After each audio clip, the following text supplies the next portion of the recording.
Attorney General Merrick Garland and FBI Director Christopher Wray warning lawmakers about the mounting threat on U.S. soil. Watch.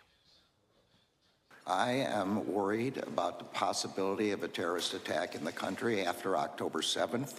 The threat level for us has gone up enormously. We've seen a rogues gallery of foreign terrorist organizations call for attacks against Americans and our allies. Increasingly concerning is the potential for a coordinated attack here in the homeland, not unlike the ISIS-K attack we saw at the Russia Concert Hall back in March. Not good news. Here to discuss is Chief Editor of the Middle East Forum, who served in the U.S. Army Special Forces, Jim Hanson. Jim, your thoughts about our terror watch list right now, out and about, and who's not on it, which should worry us all more.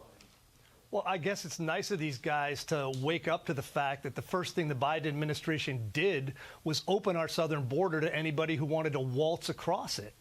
You know, any terrorist group right now that didn't take advantage of that would be malfeasant in their activities. We gave them a green light, and now we have to operate on the assumption that there are terrorist cells in the United States. And I think that's something that the Biden administration bears direct responsibility for. Thing that stood out to me is, number one, he's admitting the border being broken puts us all in danger, because he likes to stay away from blaming the administration, but he should.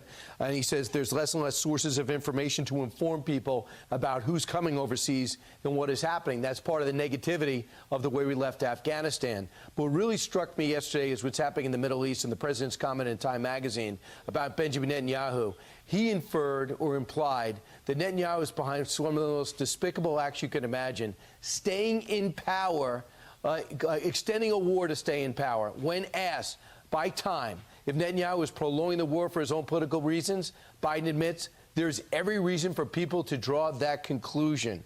What a horrible thing to say about somebody. If anyone's slowing down the war, it's President Biden with his weapons and the refusal to allow him to go full force into Rafah. It was an obscene thing to say about the leader of a U.S. ally. I mean, the Biden administration has the mistaken notion that somehow Israel is the problem, the Palestinians are the victims, and Iran is the solution.